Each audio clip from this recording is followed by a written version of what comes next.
Latest updates ఎప్పటికప్పుడు పొందడానికి Big TV WhatsApp channel follow అవ్వండి. లింక్ డిస్క్రిప్షన్ లో ఉంది. సో ఇక్కడ విచ్చేసిన మీడియా మిత్రులకి అండ్ పెద్దలందరికీ మల్లన్న గారికి అండ్ రాజ్ కందుకూరి గారికి and to every one thank you so much.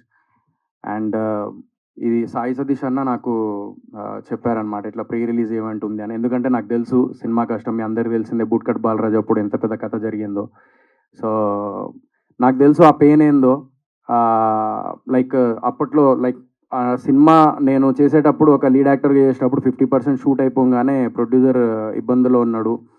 ఇంకొక సంవత్సరం దాకా ప్రొడ్యూసర్ అందులోకెళ్ళి, అంటే దానికంటే ప్రీవియస్ మూవీ ఫ్లాప్ అయింది అది ఇది అని అంటే ఆయన అందులోకెళ్ళి బయటికి రాలేకపోతున్నాను అని చెప్పేసి అని అన్నప్పుడు నేను యాజ్ ఇట్ ఈజ్ అన్న చెప్పినట్టు, విఘ్నేష్ అన్న చెప్పినట్టు నేను కూడా సేమ్ ఇట్లనే బూట్కట్ బాలరాజుకి ఎక్కడ కాంప్రమైజ్ అవ్వకుండా, ఒక సినిమా ఇండస్ట్రీలో ఒక వ్యక్తి డైరెక్టర్ కానీ హీరో కానీ ఎవరన్నా మన సినిమా ఇండస్ట్రీలో ఎంటర్ అయినప్పుడు సినిమా చేస్తున్నప్పుడు ఏమనిపిస్తుంది అంటే, అరే ఇదమ్మా మనకు ప్రాఫిట్ రాకపోయినా పర్లేదురా భయ్, మన పైసలు మనకు వస్తే చాలు అని చెప్పేసి అనుకునేటోళ్ళు ఉంటారు.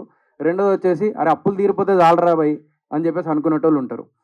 సినిమా ఇక్కడ డబ్బులు సంపాదించడానికి, నిజం చెప్పాలంటే డబ్బులు సంపాదించడానికి అయితే రారు నాకు తెలిసి ఎక్కువ మంది, జస్ట్ పేరు కోసం వస్తారు.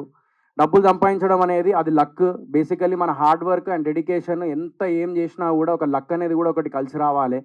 అదొకటి మనం వాస్తవానికి ఒప్పుకోవాల్సిన విషయం. ఎందుకంటే మంచి సినిమాలు కూడా తీసి తర్వాత ఓటీటీలో చూసి అరే ఈ సినిమా ఎట్లరా ఫ్లాప్ అయింది, థియేటర్లు ఎందుకు చూడలేదురా భయ్ అనుకునే సినిమాలు కూడా చాలా ఉన్నాయి. ఎగ్జాంపుల్ మన మనసుకు తెలుసు ఏమేమి సినిమాలు ఉన్నాయి అట్లాంటివి. సో అది లక్ కూడా కలిసి రావాలి. సెకండ్ థింగ్ వచ్చేసి నేను ఆ పెయిన్ తెలుసు, ప్రొడ్యూసర్ పెయిన్ ఎలా ఉంటుంది అనేది. ఎందుకంటే నేను కూడా అందులో నుంచే బయటపడినోడిని.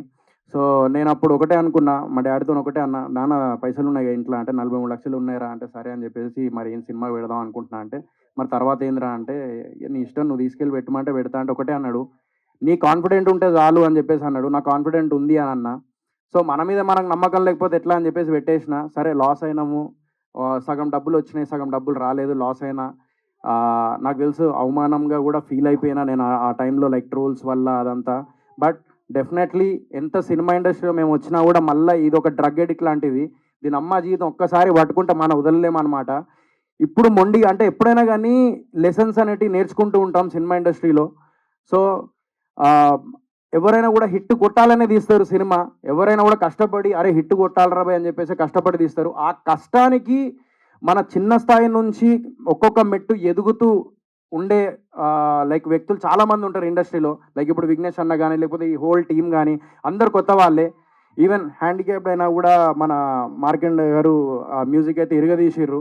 సో మెంటల్లీ ఆయన అయితే హ్యాండిక్యాప్డ్, అక్కడ మ్యూజిక్ చూస్తే అర్థమవుతుంది. సో ఇంతమంది టాలెంటెడ్ ఉన్నప్పుడు ఏంటంటే వాళ్ళ కష్టాన్ని గుర్తించి ఒక్క 200 రూపాయలు పెట్టి వాళ్ళ థియేటర్కి వెళ్ళి చూస్తే వాళ్ళ అప్పులైనా కూడా లేకపోతే రేపటి రోజున అరే నీ సినిమా ఒక 10 మంది చూసిర్రా అని చెప్పేసి, మా సినిమా 10 మంది చూసిర్రా అని చెప్పేసి చెప్పుకోనికన్నా ఒక ధైర్యం ఉంటుంది, ఇండస్ట్రీలో ఉండాలని చెప్పేసి అనిపిస్తుంది. ఎందుకంటే ఏదో మా నిజం చెప్తున్నా, ఈ ఇండస్ట్రీలో మాత్రం చాలామంది నాకు తెలిసి 100 సినిమాలు రిలీజ్ అయితే అందులో గట్టి కొడితే ఒక 5 to 10 సినిమాలు హిట్ అవుతాయి. మిగతా 90 మొత్తం చాలామంది ప్రొడ్యూసర్స్ లాస్లో ఉంటారు. అయినా కూడా సినిమా తీస్తారు, ఓన్లీ కేవలం ఏదో ఒక రోజు కొడతాం కదా అని.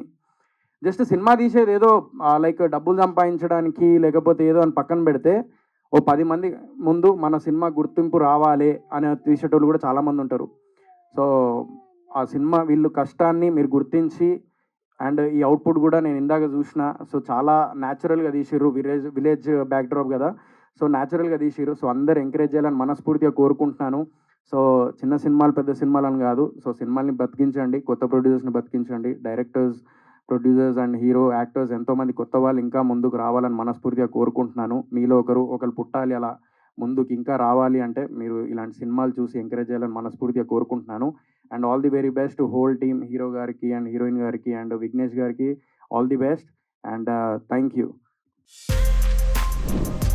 For more videos like this, subscribe Big TV channel.